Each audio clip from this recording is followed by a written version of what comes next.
నిన్న అసెంబ్లీలో బాగా చెప్పారు సార్ మీరు.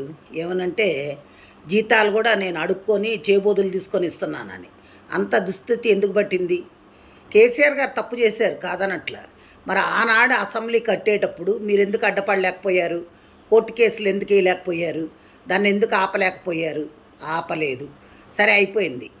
మేము ఎంప్లాయీస్ కట్టే ట్యాక్సులతోటి మిమ్మల్ని ఉచిత పథకాలు ఎవడు పంచమన్నాడు? ఉచిత పథకాలు ఎందుకు?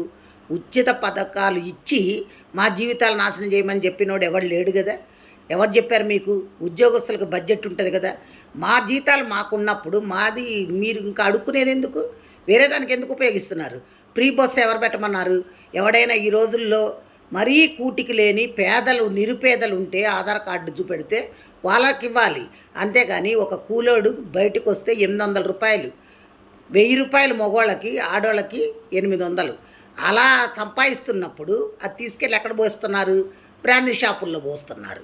అదే నువ్వు ఈ ఉచితాలు పెట్టకుండా ఉద్యోగాలు వచ్చే పొజిషన్లో చేసుండి ఇండస్ట్రీల్స్ తీసుకొచ్చుంటే కంపెనీల్లో ఉద్యోగాలు వచ్చేవి చేసేవాళ్ళు. అసలు ఇవన్నీ ఎందుకండి? 150 మంది మీరు ఎమ్మెల్యేలు ఎమ్మెల్సీలు అందరూ ఉన్నారు కదా, మీ జీతాలు బంద్ చేసేయండి.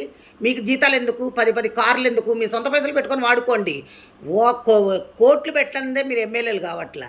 అలాంటప్పుడు మీకు అన్ని వసతులు కావాలి, 1వ తారీఖు జీతాలు కావాలి, మీరు ఫండ్స్ కావాలి, మెడికల్ బిల్స్ కావాలి, అన్నీ కావాలి. ప్లెయిన్లో ఊరికనే తిరగాలి, ఇవన్నీ కావాలి. ఇవన్నీ ఎక్కడి నుంచి వచ్చినాయండి? ప్రజల సొమ్మండి, మేము కట్టే ట్యాక్సులు అండి. మా ట్యాక్సుల పైసలు మిమ్మల్ని ఉచితాలుగా వాడుకోమని చెప్పినోడు ఎవడు? ఏ రాజ్యాంగంలో రాసిందో చెప్పండి. మీరు ఇవన్నీ కానీ చేస్తే ఇప్పుడు మేము రిటైర్డ్ అయిన వాళ్ళకి కనీసం పైసలు కూడా ఇచ్చే స్థితిలో లేరు మీరు. అంటే అప్పులు చేశాడు కేసీఆర్. అప్పులు చేసిపోయిన ముఖ్యమంత్రి ఒక ఆయన ఆస్తులు నీకు దమ్ముంటే ఆయన ఆస్తుల్ని ఎలమేయండి. ఆయన ఆస్తుల్ని జప్తు చేసి అప్పులు కట్టించండి. ఇది ఒక చట్టం దాండి. స్టేట్ కానీ సెంట్రల్ కానీ మీ ఇష్టం వచ్చినట్టు వాడుకొని మాకు ఉచితాలు ఇస్తున్నాం, మీకు ఉచితాలు ఇస్తున్నాం అని చెప్తున్నారు. ఉచితాలు ఎవరికి ఇస్తున్నారు? ఉచితాల పేర్లతోటి మీ కార్యకర్తలకి దోసి పెట్టుకుంటున్నారు. అంతేగాని మీరు ఎవరికి ఏం చెయ్యట్లా, న్యాయం జరగట్లే అక్కడ.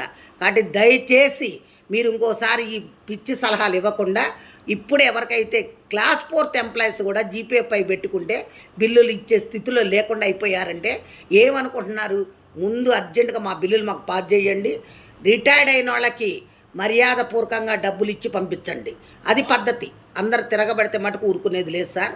ఇది మంచిగా ఉండదు కూడా నేను చెప్తున్నా.